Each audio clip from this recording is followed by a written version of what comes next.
Ladies and gentlemen, and welcome to another special edition of Conversations of the Heart. It is your boy, of course, T Till. In the building, we have three special guests here. They've all been on my show individually. Today we will be speaking with Mr. and Mrs. Phillip Hammond. Phillip Hammond is the CEO of PH and Consulting and Media. And then we have his lovely wife, Mrs. Samantha Hammond, that is the founder of Just Ventures.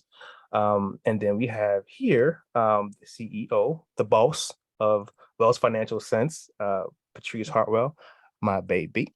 And that's just what we're going to do. But we're going to get into this good conversation here. Great discussion on relationships, wealth, family, legacy, getting into the crux of relationships and working together. Because what I do have here is a couple who has grown a lot. You guys are married now. You guys have a beautiful daughter now. You went from dating to being married to being entrepreneurs, bosses, and everything else in between. So we are about to get into this conversation with my esteemed guest host today, who will be assisting me in this conversation today. So let's get right into it. So, you guys are both bosses in your own right, so my first question to you is, how do you make that work, right? Because you both have thriving businesses, very, they're different. So how has the journey been in kind of making that journey, that part of your relationship work? I guess we could start with Phil. Sam is very active with the baby. During the pandemic, I got to see all of those wonderful moments of her first walking and her first teeth and crawling and all that good stuff during the pandemic, thank God. So that was one thing that came from the pandemic that was super helpful, being able to see those milestones for the baby. And then money started running out, and my mini vacation was over, so I had to get back to work. Yep.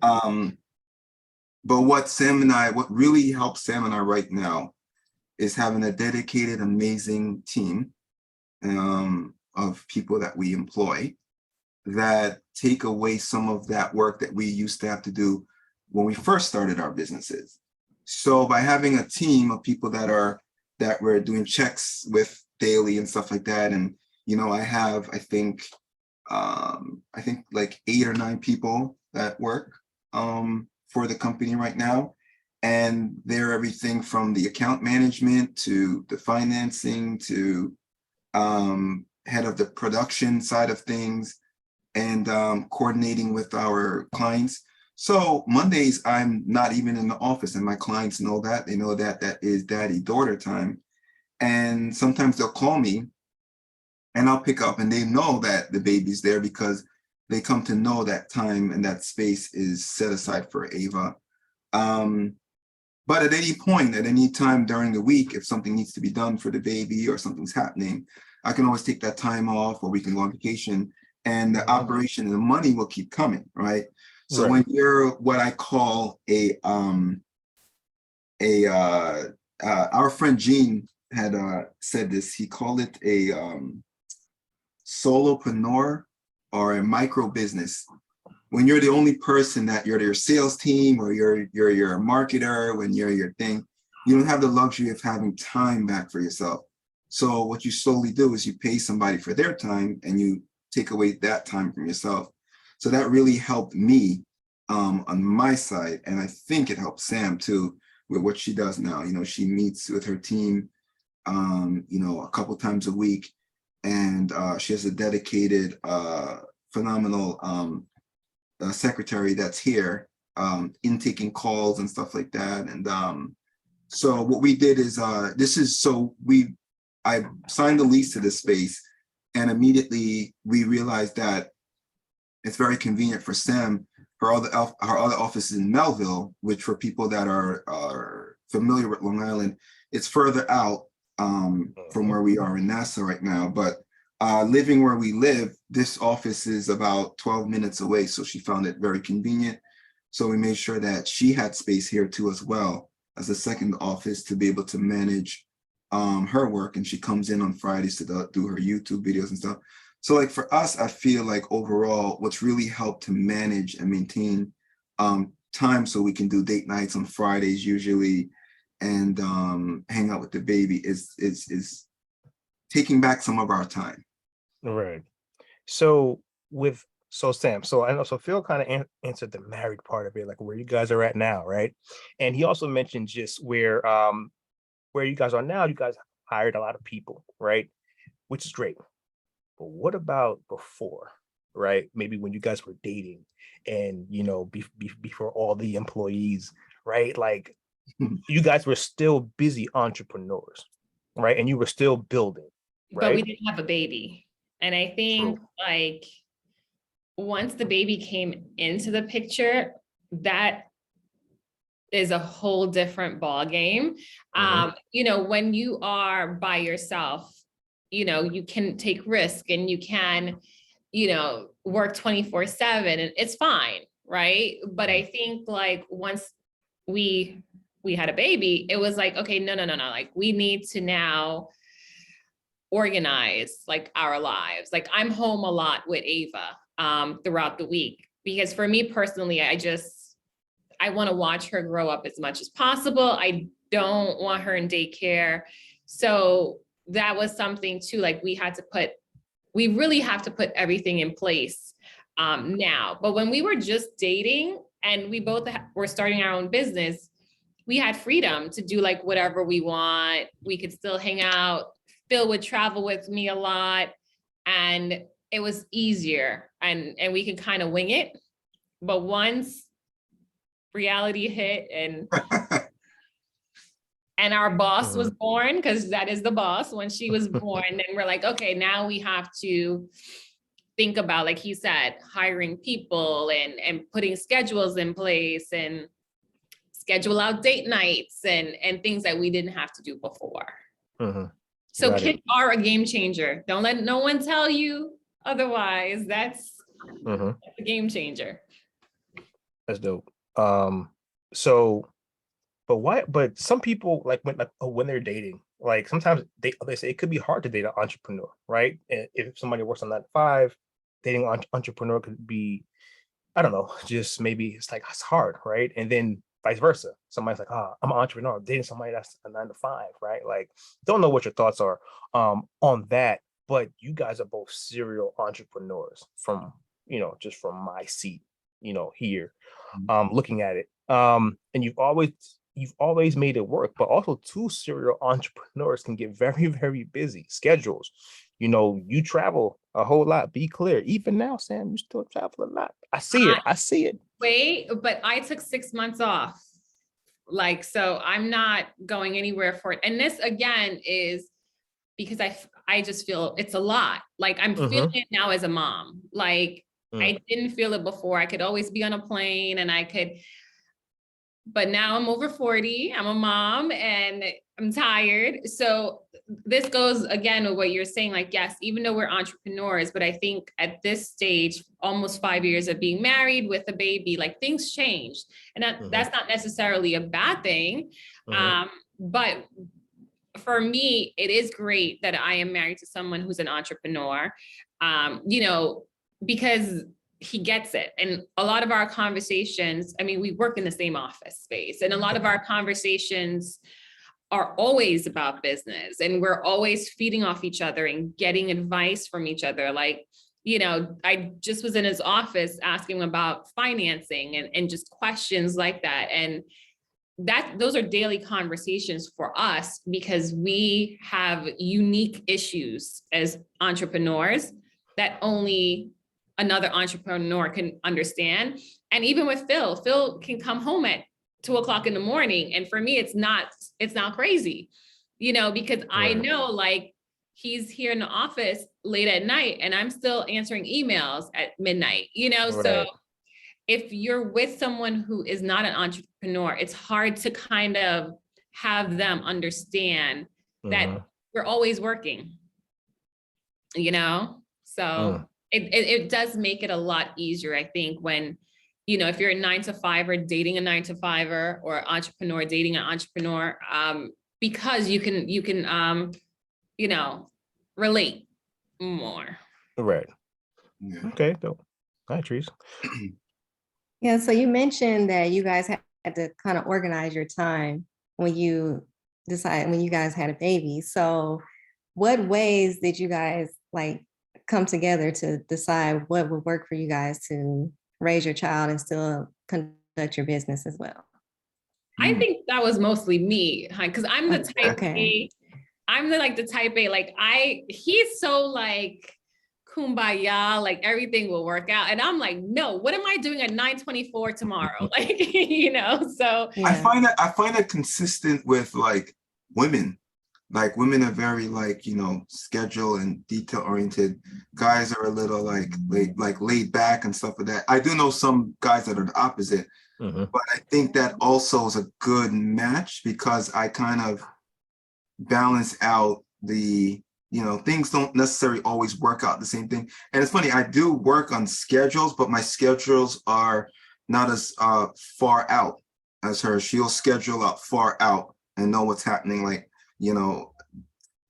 further in advance, and me, it's a little shorter, but like, yeah, the conversations definitely did happen. But one thing that I realized too, when we were moving into our co-op, is I'm the type of person that, although I may not have things specifically down in my calendar, like I'm very empathetic for people and their feelings and emotions. So when Sam was pregnant, one thing I know about my wife is that she will get frustrated quickly, right? If things are not lining up or she's not thinking things, she's overthinking things.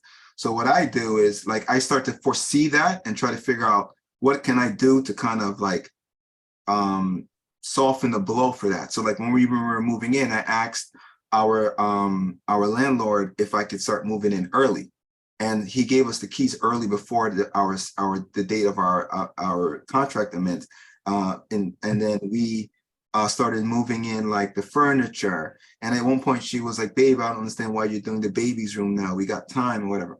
And I set it all up because I knew once the baby came and stuff, all these things would have to be happened. The sofa was already in. So by the time she moved in, everything was already in there. And we didn't have to think about, hey, we're removing this or that. So I do think about and anticipate things ahead of schedule, and like just like for instance today, perfect example. Sam comes in on Fridays to record her YouTube. She gets most of her sales through YouTube. And I could tell that because Ava's sick, it's bothering her, right? So what I did is I FaceTimed the baby.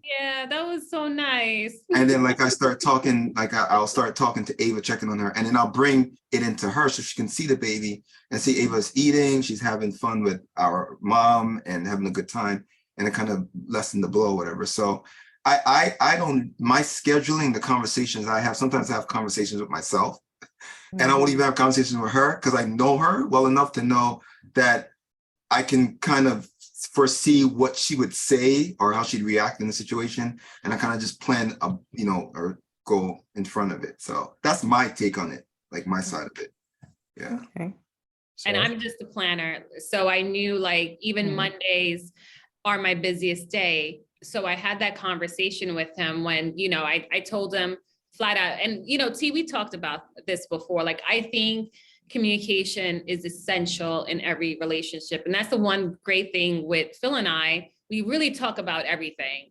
And, I let him know, like, I want to be there and watch her growing up. So for me, I need to be at home. However, because Mondays are so crazy, I need that day.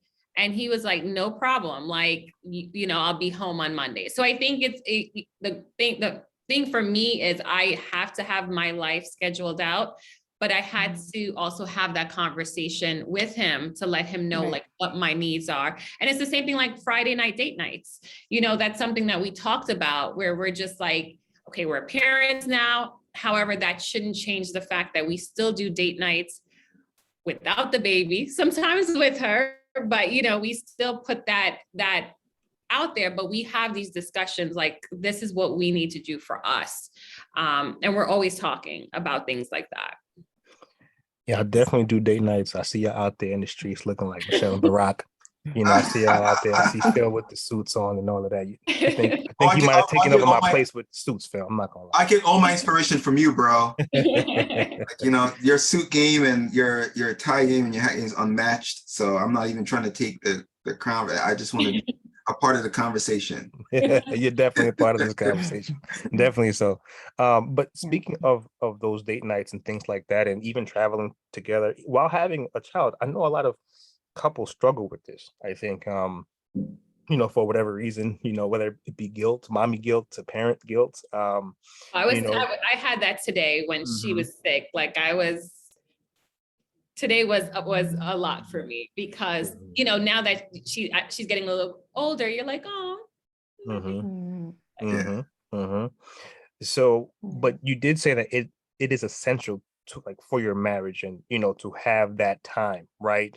Because I find that with a lot of couples and married couples, sometimes it's like it's just everything is about the child, right? And there's a time and place for that, absolutely, right? But at some point, the child is going to grow up, right? And then you got to look in that person's face, and that person might be a stranger at some point because you didn't take care of the marriage, right?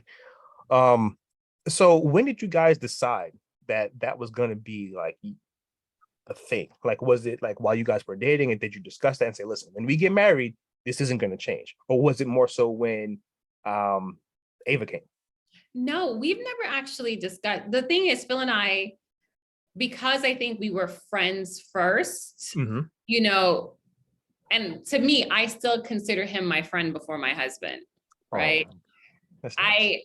We can have just conversations, but one of the things that I think is so good about both of us, that we didn't have to have a conversation. Like, our whole thing was, and actually even Phil, like, maybe actually mentioned this before, we're individual people. Like, I'm still Samantha, you know, and a lot of times I'm always like, my husband, and Phil makes sure he calls me Samantha.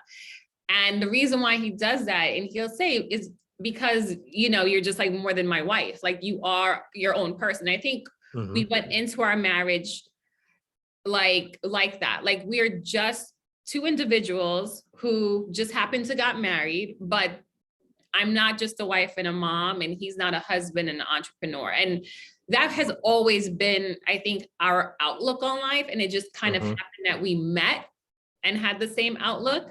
And I think that's why too, we hold our relationship a little bit different than a lot of couples. Cause, you know, like, yes, we love our daughter. Like, I miss her if she's sleeping in the next room, but we know, like, Phil may need a vacation and Sam may need a vacation, and, you know, Phil needs to go out and hang out with his friends, or like, because we know we're individual people. And I think a lot of times when people get married, it's like, oh, now we're this unit, and you are, but you're also still like individual people. And I think for us, we never want just one thing to define us or to get lost in each other.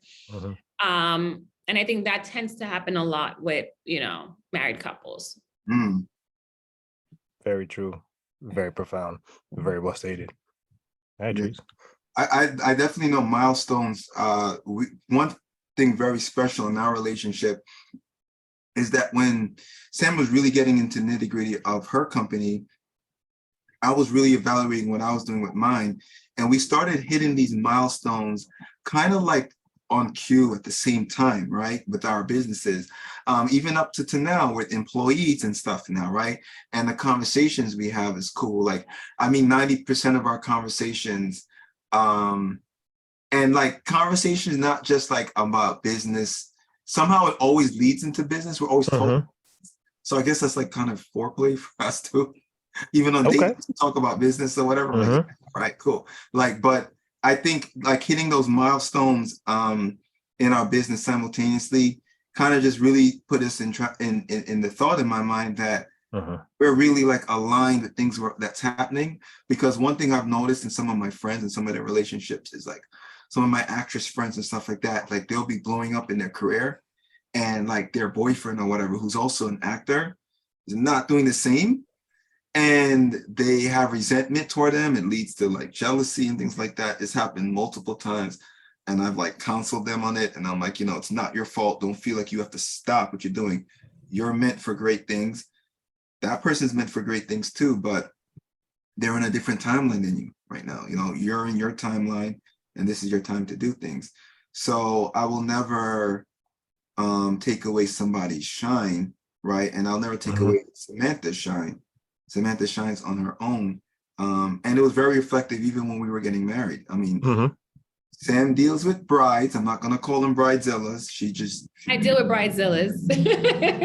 Deals with Not brides. all, just in case some of my clients are watching. Not all of But I them.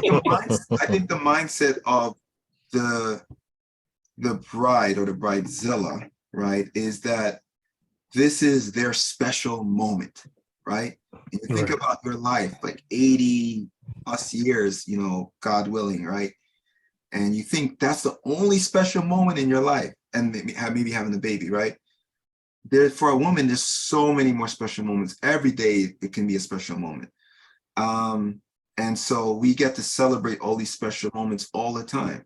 We're around amazing people, and like, our circles are changing, but we're the core friends and people we have are still around. So it keeps us grounded. But, the level of people that we're meeting now and stuff like that and seeing what they have, it's just so motivating for us. And so it's good to know that. And the number one thing we hear from them is they love hanging out. Couples that are doing well love hanging out with couples that are doing well, like, because they don't want to feel like resentment, like their friends maybe are not like doing what they're doing, and they feel like, oh, can I talk about this? Can I talk about something that just one of our friends just got an Emmy, like, and we took her out for dinner and stuff like that, and like some of our friends probably would be like, so she feels comfortable talking to us about it because we're motivating her, we're shouting her out and stuff like that. It's like, it's like things like that. I think that kind of like keep the conversation and keep us kind of like going. True. So you guys are both successful entrepreneurs and you have a daughter. So what do you guys plan to teach your daughter in regards to entrepreneurship and generational wealth? Such a good question. And it's funny, hun, before you came in here, I was talking to your staff about that. I'm really big on generational wealth. I think we both agree that, right now we have a college fund for her, but we are going to trust her to make her own decisions in what she wants to do, and we'll fund it. So whether she wants to go to college, whether she doesn't, I think for both of us, as long as she has a plan, right? But for us, and specifically, not saying you, honey, but specifically for me, like I grew up very poor. So the security of, finances have always been a big thing for me. And I just don't want her having those issues. And I don't want, when I think about generational wealth or just setting up for our daughter, I'm also thinking about setting up for her daughter, I just don't want her to be good. I want her kids to be good as well.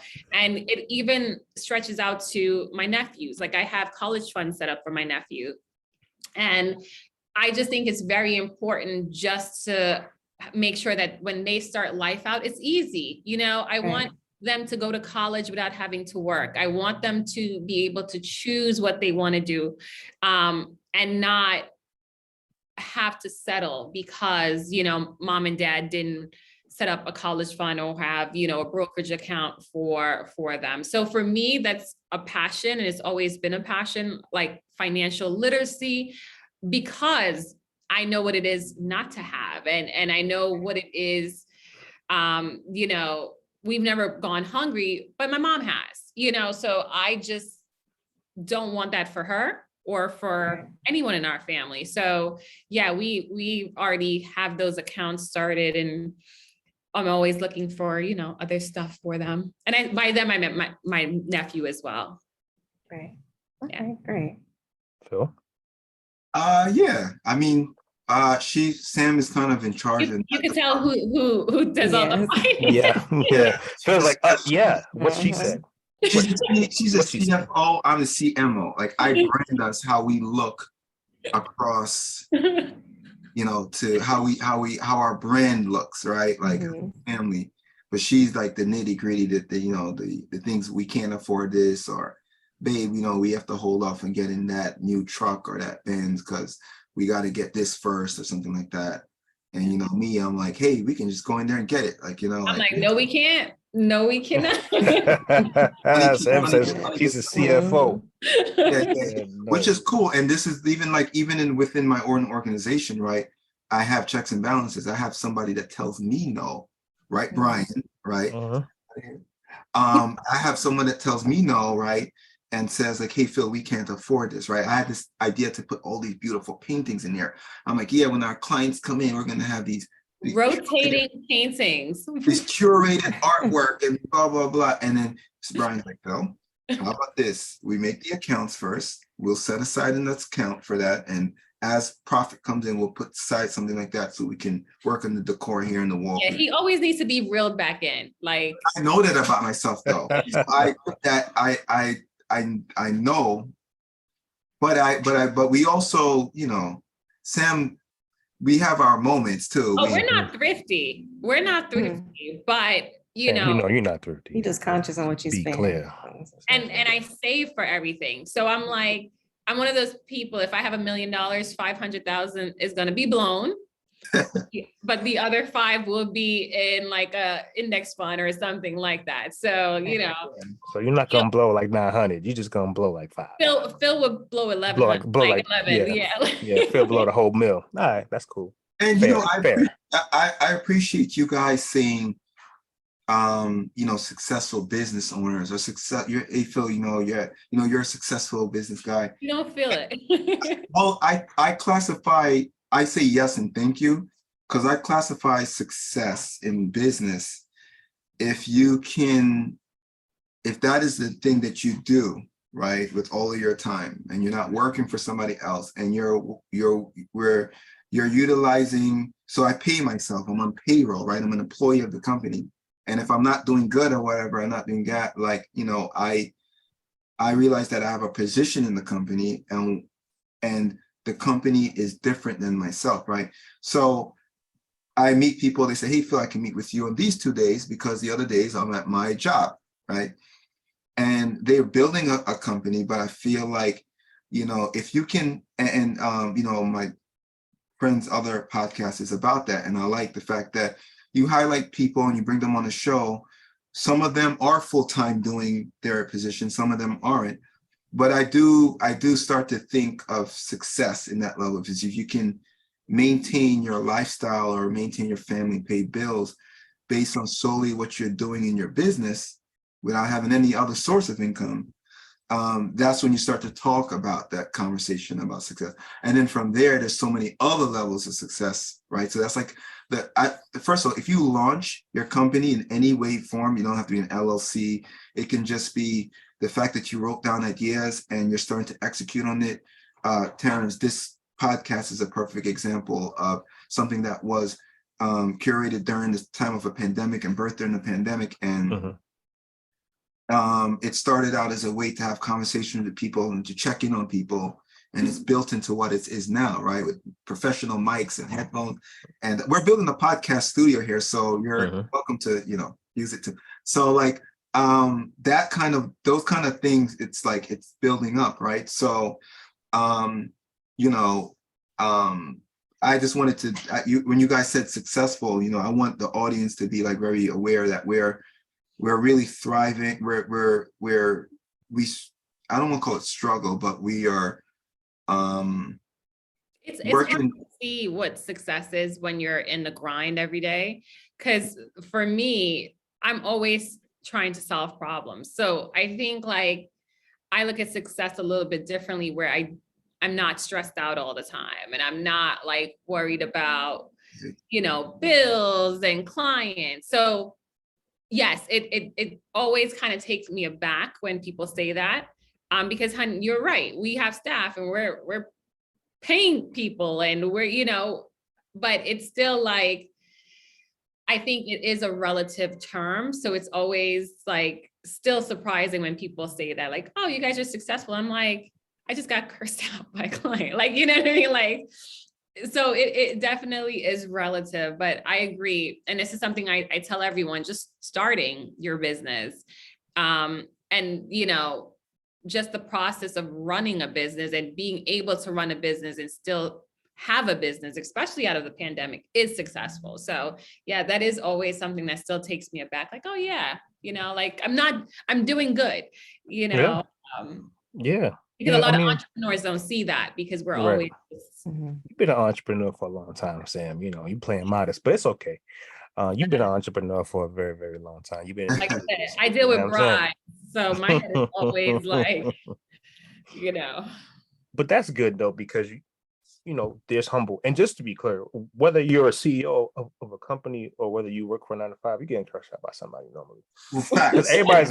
everybody's a client, you know what I'm saying? At some Mhm. point, like there's Very somebody true. right now that's working at a fast food restaurant that's getting cursed out. It's a Facts. guarantee. I And will right, say though I'm that telling you, it's true. I will say that what I appreciate now, right, are the levels to it, right? So if you go into McDonald's, someone messes up your order, you're not cursing out the owner of that McDonald's, Yeah, cursing out the general manager, but you definitely, that front staff, someone's getting yelled at or whatever, right? that's a shame too. So, so like, so there are levels to it or whatever, right? And we Yeah, of course. but you put people in place to be like, like I like to put out fires now. Like, so my thing is Mhm. like running in, Phil, this is what happened. All right, this is what we do, da, da, da, da, da. Right.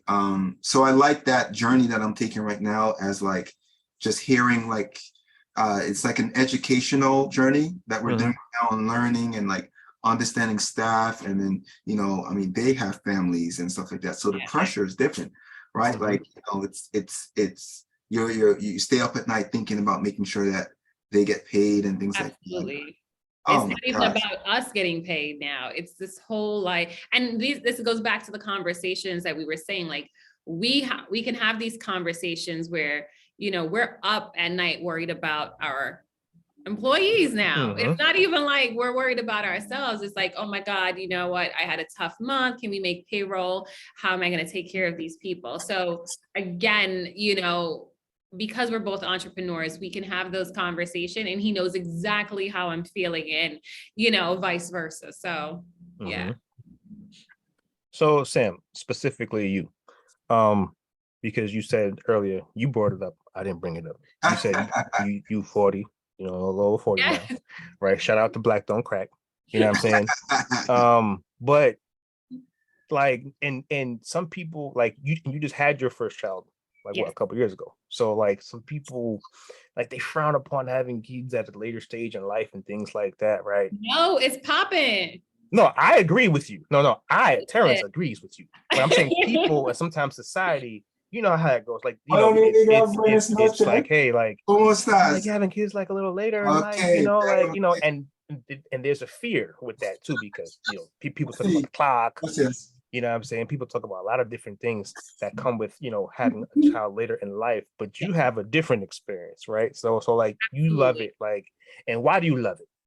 I love it because for several reasons. First of all, going back to what you said, I feel like a lot of people, when it comes to kids and family, sorry, you can come in. Sorry, guys. That was the boss point. No, I think like a lot of people, they want you to do exactly what they did, right? And they can't wrap their heads around people who do things differently, right? Because everybody I know had their kids at 18 and everybody was married by 21. But then you talk to these people and they all struggled, right? Like people ask us like, oh, when you guys are having another kid, and we're like, we're good. And everyone wants us to have multiple kids. And they're like, oh yeah, but it's tough, and they're telling you how hard it is, but because they did it, Mm-hmm. want you to do it, right? Mm-hmm. Thank you. Have a good night. So for me, my whole thing was always, well, I didn't care either way if I had children, but I knew if I got married, I would want kids. But if I wasn't, I wouldn't want kids. Mm. So for me, I knew the first thing was to be married. Mm-hmm. So that was a priority for me. I was not one of those, I'm not one of those women who are like, I have to have kids. I don't care who it's by. No, I don't care. So it's like, if I get married, then I would have children. But being older, financially, where I'm at, I am nowhere near this. Like if I was like 20 years old or 30, I've done everything. Closed out the clubs for 2 years straight with you, Tuti. I'm about to say, you close them out with me. Facts. Closed out the clubs. That's a fact. Traveled the world. Like I've done every single thing. And what a lot of people do is they have their kids early and do it later.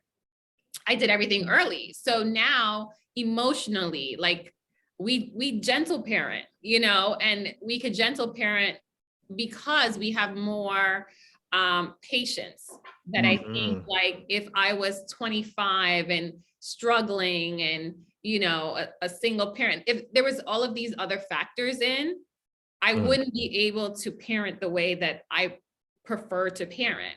And I think being a little bit older and having her, like, you know, I'm not worried about the things that I was worried about 10 years ago. And financially, we're just at such a better place. I love it. Like I would tell everybody to get everything out your system, do everything you want, travel the world, live, you know, in a van if you want for 5 years, and just get that out of your system, because a lot of people wait until their 60s and 70s to do that. And now your whole life is like gone and you're trying to live your life at an older age. I've done it. So now I can raise a child. And a lot of women are like, well, you know, if I had my daughter at 39. So, you know, when she's 20, you're gonna, okay, and I'll still be fine. And hey, talk right? that talk. Talk that talk. I'll still be fine at 60, you know. And again, I want a certain life for her, and I'm able now to do that and raise her a certain way because I am older. That's just my outlook on that. I agree. And you know, you said something, T, about black don't crack. Black don't crack, but knees crack. And let me tell you something. Being a 20-year-old dad and like an early 30 dad, being a 40-year-old dad is two different things. With a toddler, and you're down on the floor and you're struggling to get back up. Now, granted, I stopped going to the gym for a while, and I used to do my squats and stuff like that. But I must say, you know, things start to crack more and stuff like that as you get older. So I'm not saying, you know, you can't. That is the one bad thing, because I did throw my hip out. Yeah. Yeah, Sam's hip makes noise now. It's like a noise. So I will say that, you know, although the exteriors appear, like, you know, you got just, if you plan to have kids as you get older, make sure you're taking care of yourself, taking care of your body, take care of what you think, what you put in there, because it's like all those things, like, you know, it's like, you know, the 10-year-old car and then the warranty expires, because usually things start to go after that, like maintenance. So you know, Sam and I mean, we go to the spa, you know, we do things or whatever, and these things are kind of like part of like our therapy, you know. And so I mean, the last year or two, I've had the most gray hairs I've ever had. My hair's popping. Oh no, that's Ava. Ava gave us both gray. That's not age. That's how it's doing. Well, I mean, it might also be a combination of having a daughter at that age. No, it's her. It's like, yeah, we could do cool things with Ava. Like, I mean, we're not even not thinking about like private school, or, you know, thinking about being in a nicer neighborhood, or, you know,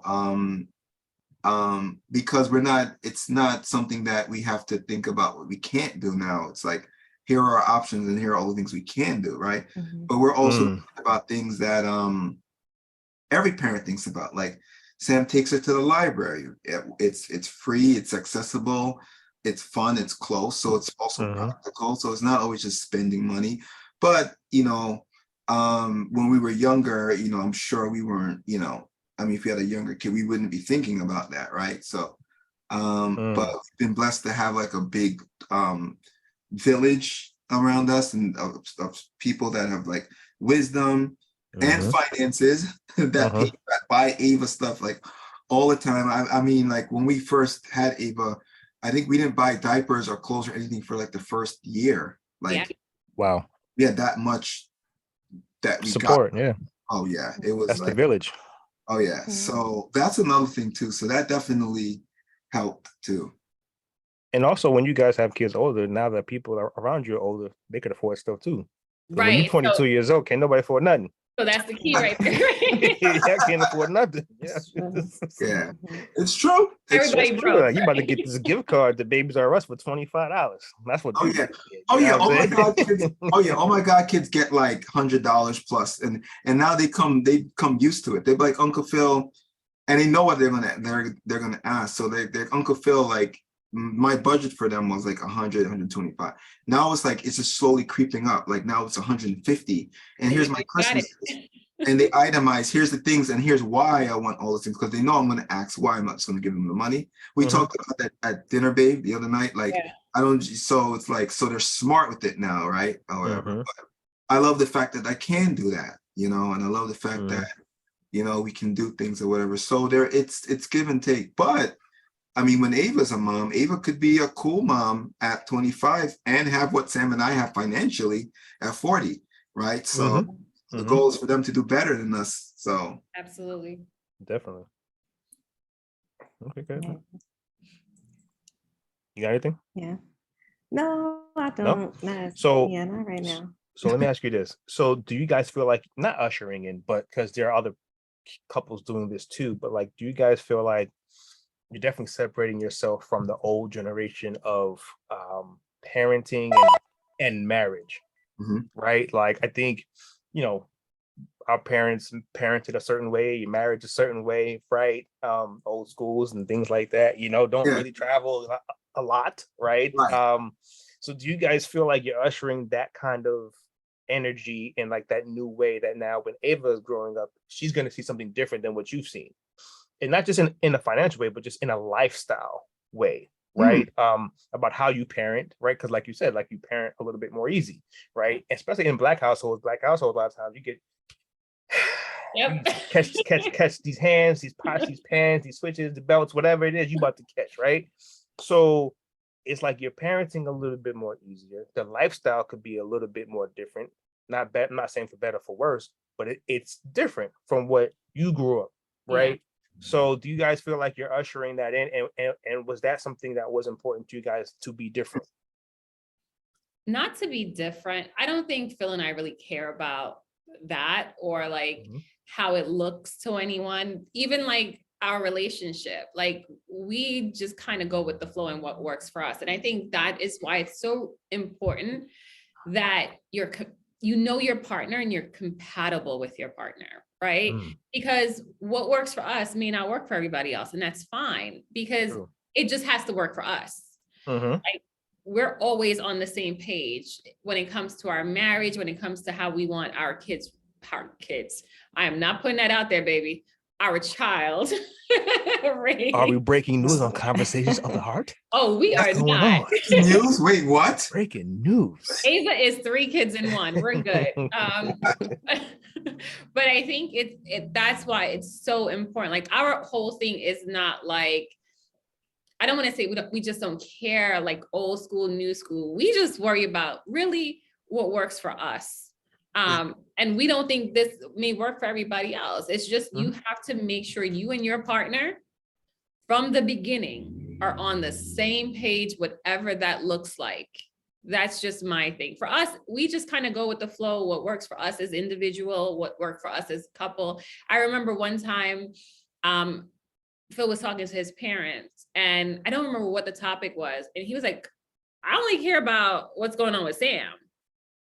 Like that's my wife. Like that's his whole, thing. And I think that was always our thing. Like, we're never really worried about what anybody else is do, anyone else does. It's just kind of like what works best for me and him, because we're always on the same page. Tunnel vision. Yeah, that said that at the speech at the on the beach. T, I don't know if you remember, but Yeah, I he remember was like, it's like, you have your family, but then you have your wife, and now that's your new family, right? That's the immediate family and what you think about.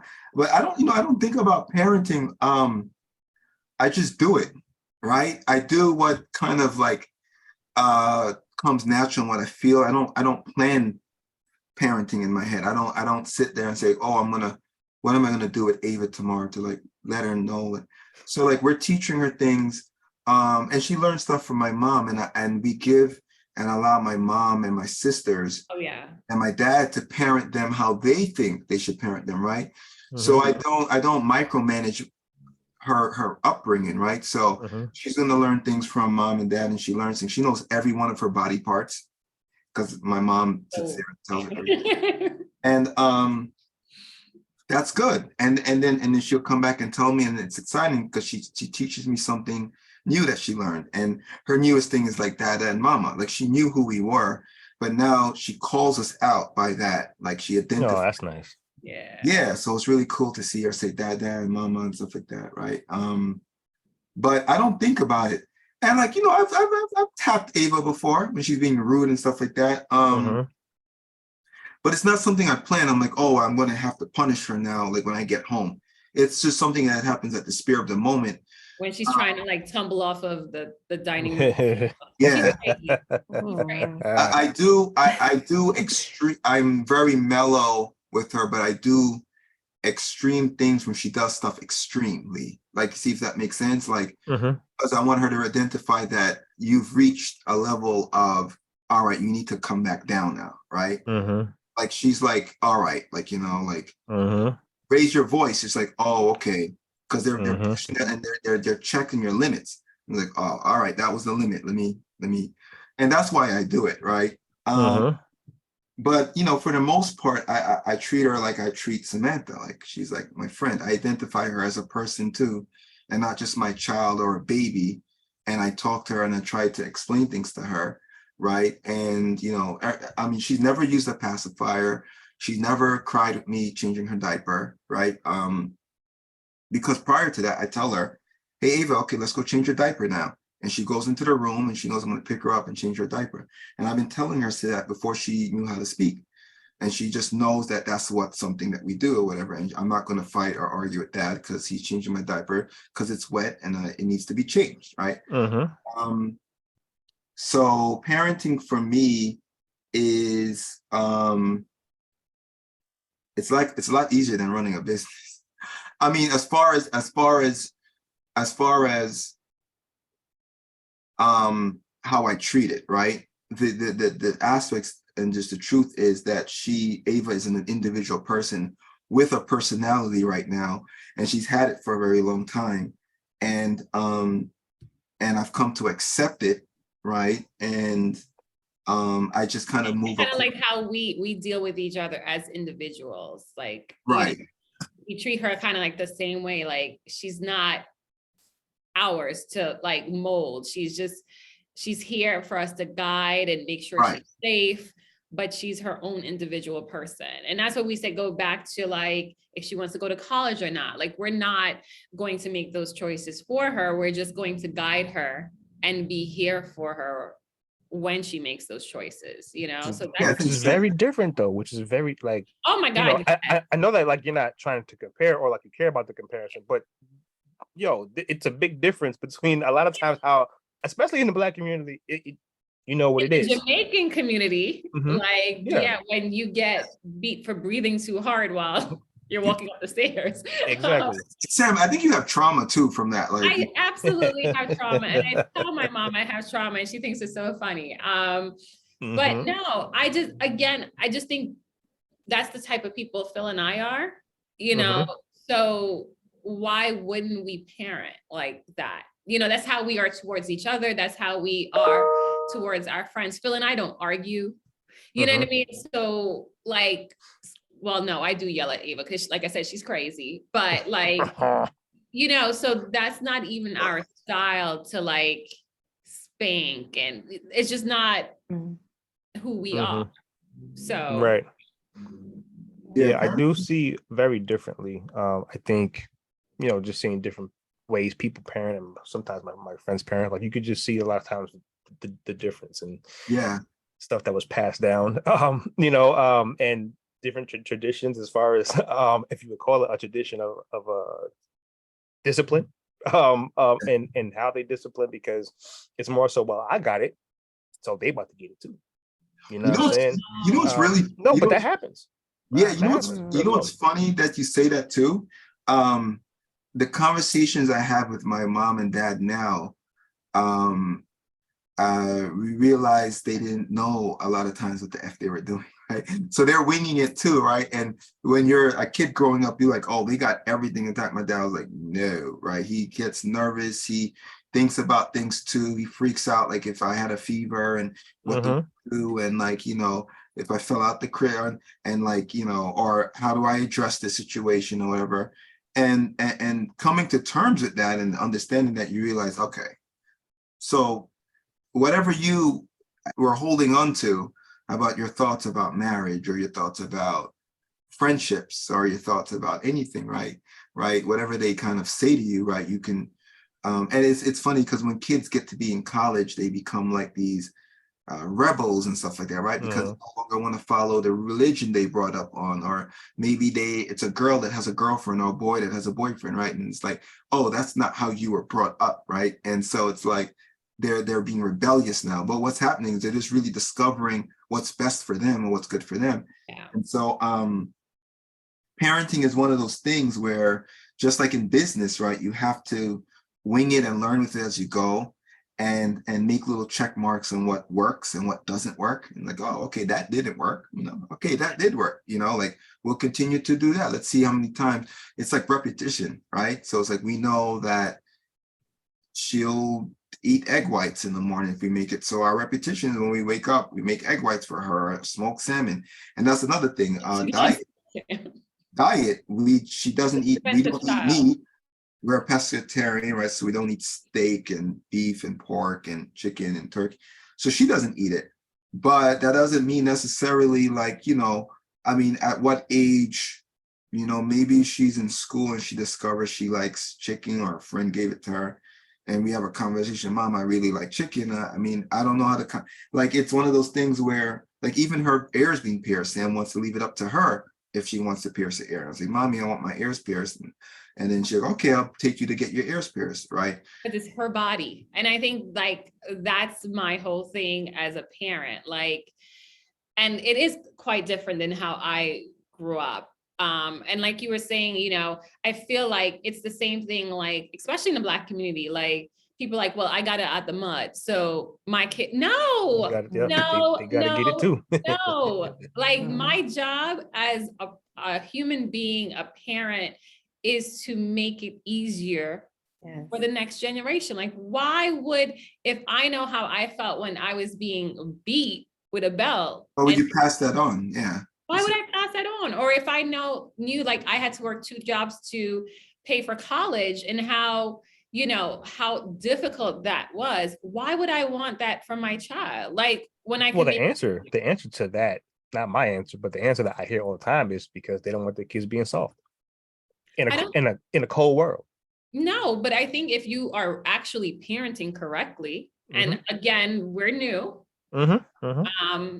I feel like as a parent, like a part of that is financial literacy. And a part of that is also, if you have your own business, like Phil's dad was an entrepreneur, right? So, and he was exposed to Mm-hmm. that.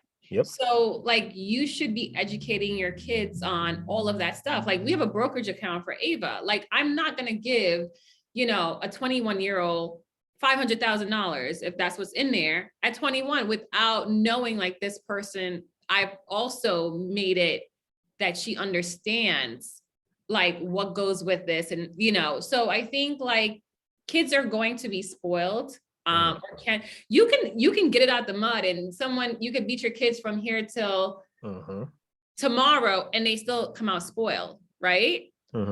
So why not actually just do whatever you can as a parent or a person to make their lives a little bit easier? Like I don't get that mentality. But again, we don't judge anyone. So however you want to raise your kids. Yeah, it's their business. Yeah. Right. You know, no, it's definitely their business. 100%. Ava's gonna have it a whole lot easier than I did. And I'm okay with that. I am okay with that. What are your that's thoughts? beautiful. What are your thoughts on that, T and Patrice? Like, what do you think? Like, you know, not trying to put things like ahead, but like just like on parenting, right? Do you think that like, your parents were amazing, T. It's just fantastic. It's like, do you feel like that it's up to you to define like what marriage and like, you know, raising a child is to you guys, like, or do you feel like you're going to lean on like the values or what was kind of put in place by your parents, like, you know, being you know, when you were raised? I'll let you go first, ladies first. Yeah, I would say a little bit of both, but more so what will work for me and him, you know, because like you said earlier, everybody is different.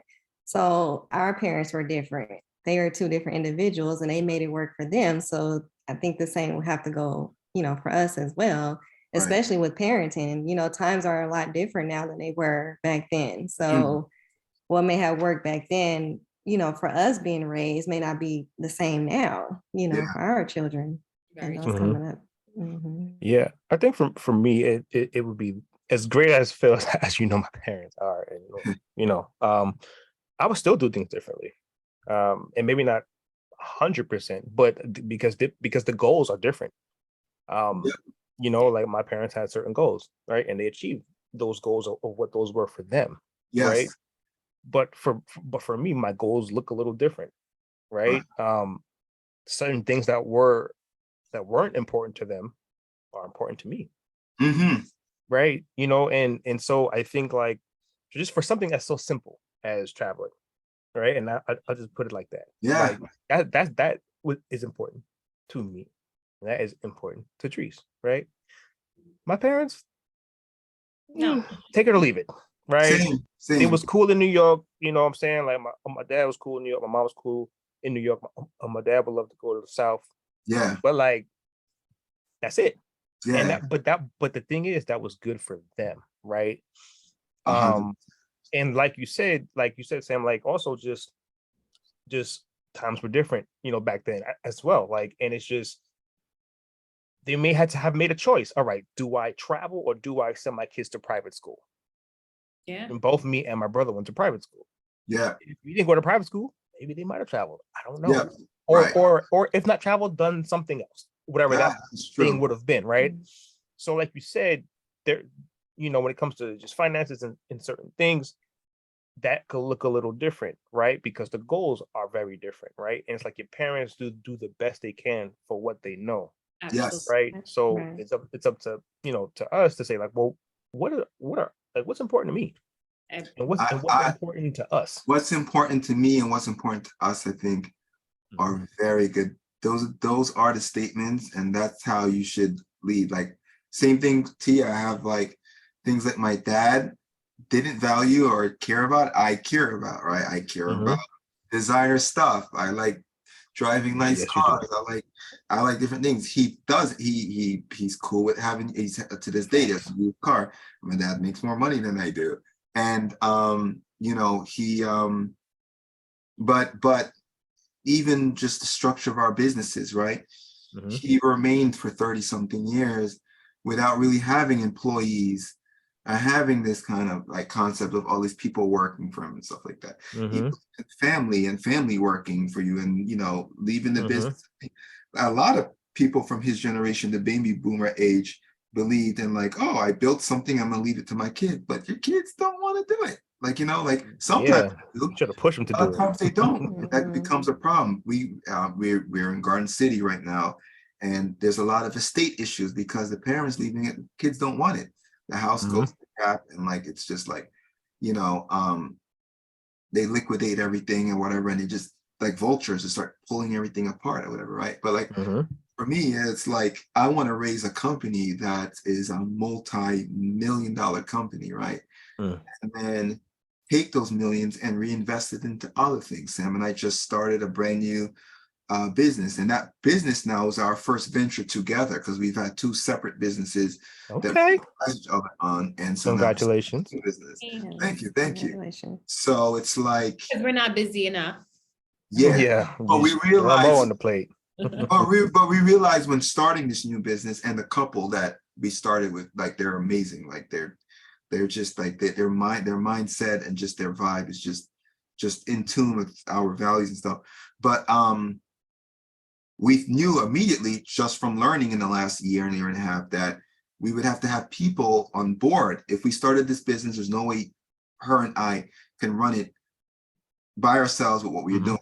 It needs to be, we have to hire other people, hire a Right. staff that's going to help us with that business. And then that's how, if you look at Rihanna and all these people, right, and Kylie Jenner, all these people, they have a big team of people, and they devote a specific amount of their time to each one of their businesses. And that's why Shaq and these people can have multiple businesses, because they have a team in place that they're paying or whatever. Shaq can do that all by himself. He can't open a bunch of Papa John's and have HP Inc. and all of these businesses without having a team in place that's helping manage all this stuff. So we Right. started learning that, and now that's how, if you can automate your system and automate your business, then you can open up other businesses, and you still have that freedom of time to hang out and do date night and do all this stuff. I mean, Barack and Michelle still do it. So like, Why can't we? what's your excuse? Well, yeah. Yeah. So that's what I see. Dope. Well, I think I'm gonna leave it here because I know you guys have to get out of here and do your Yes. Barack and Michelle things and your parenting things. But before we get out of here, I just want to be able to give you this opportunity for each of you to talk about or plug in the business with yours, hers, both of y'all together. You got about 3 businesses, whatever it is that you guys want to plug, and then we'll go from there. We'll go with Phil first. Ladies first. We'll go with Sam first. Ladies first, right? Absolutely. Yes. So as we said before, I own a travel agency. We are located here on Long Island, and I specialize destination wedding and honeymoon, but I also have 70 travel agents throughout the US that specialize in other things. So if anyone needs help with any type of travel, definitely let us know. Or if you want to become a travel agent yourself, definitely visit our website, www.justadventures.com, and you can contact us. 70. Man, babe, you're doing so good until 70. you get www. I'm not supposed to say that? No, babe, you don't have to say www anymore. It's a generational thing. It's It's okay. okay. I'm It's the over AOL 40. generation. It's good. I'm over 40. You Okay. got to get a pass for that, though. It's okay. Okay, we'll give you a pass. Wait, people really don't say that anymore? I mean, not really, but it's okay. You know what I'm saying? Like, it's okay. Yeah. Black Planet I is mean, back. You know what yeah. I'm saying? Like, listen, man, like, it's all good. Everything is coming back. So it's It's all okay. good. Too stupid. Shout out to Just Ventures. Just Adventures. Yeah, I have Just Adventures. Yeah, definitely for travel and learning to Sam does something great with training, so it's a hand-holding kind of situation. And I think in the business of travel, right, there's opportunities to make money. And as I said in the beginning, like, when we talk about success, I mean, you can work a regular job that you're happy with and do travel on the side because you love it. And if you have these groups and stuff like that, you can profit. And Sam teaches you how to travel the world at the expense of others, right? And get upgrades and this stuff. So it's wonderful for guy or girl. If you guys like traveling and why not make some money off of it?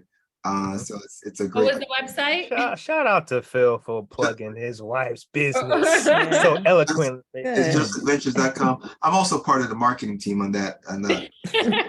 Obviously. So I get paid to say that. My business is PH Consulting and Media. We are an advertising company and we help local businesses, I don't like to call them small businesses, local businesses with their advertising footprint. So what we try to do is educate local businesses on the opportunities to make big footprint ideas, right? So, running a local ad next to a McDonald's ad for your local burger spot, right? Or putting yourself on a billboard in Times Square, right? These are things that people think are super expensive and they can't do. They are pricier than the normal, maybe local as far as advertising, but we educate you on that. And we also have other packages where we just help with creativity or help build your brand book or your brand guide. If you're starting out with your company and you need a vision of what your personality of your brand looks like. So I have an amazing team of social media managers and producers and directors that help me with that company. And then, and that site is PH Consulting and Media, and my Instagram is PH Consulting and Media for that company. And then Samantha and I just started Hammond Home Management. And for all the entrepreneurs out there that have their own Airbnb business and have multiple locations or are away half of the year and need management of the home, including cleaning and booking the Airbnb and marketing it. That's the new business that we have that we just set up. And we actually might be doing it for the Elliots too, parents. Okay. So if you have a home that you are thinking about putting up on Airbnb and maybe tired of like the monthly, tenant rental and you want to do something a little different, we can explore how we can manage that for you and market the business and at a percent of the sales. And and then we don't have a website for that business yet, but it's probably going to be Hammond Home Management. But I keep going to hear www. Yes, it is on the World Wide Web. Yes. We'll keep you guys and parents. We'll hopefully be able to have us back on the show, and we can talk to you about that. And hopefully that might be it's another line of business for somebody or one of your listeners, viewers. For sure. And if you could just quickly, one thing each of you, what piece of advice would you give, I would say, to a couple that's married, right? And that's about to embark on parenthood? Just give one each, just maybe one piece of advice. They may not can follow it or not, whatever the case is, but just something that you think could be beneficial for someone out there who is married and they are about to embark on this beautiful journey of parenthood. It is the hardest thing you'll ever do, but also the most rewarding thing you'll ever do. Like, no one could tell you how difficult it is. It's just something you have to experience. So it's two things. So I just wanted to make that statement. Sure. It's hard, but it is the most rewarding. And my tip would be just do what works for you. Everyone has their 2 cents about how you should parent or what you should do, or literally just do what works for you and for your partner and for your child. Because every child is different, every relationship is different. And I always think it's a good idea just to kind of have people, they can have their opinions, but just always do what works best for you. Appreciate that. Mine would be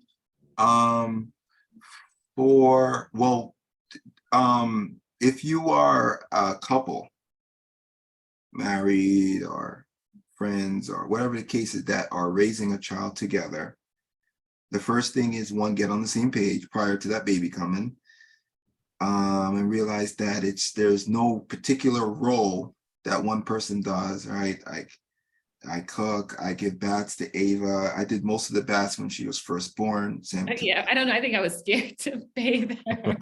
Oh, And I enjoyed that time with her playing in the water. Ava's a water baby, right? So, Mhm. have that conversation together prior to the baby coming. Not so much how just the expectations of what that looks like and what your role looks like in it or whatever, or if you're going to wing it.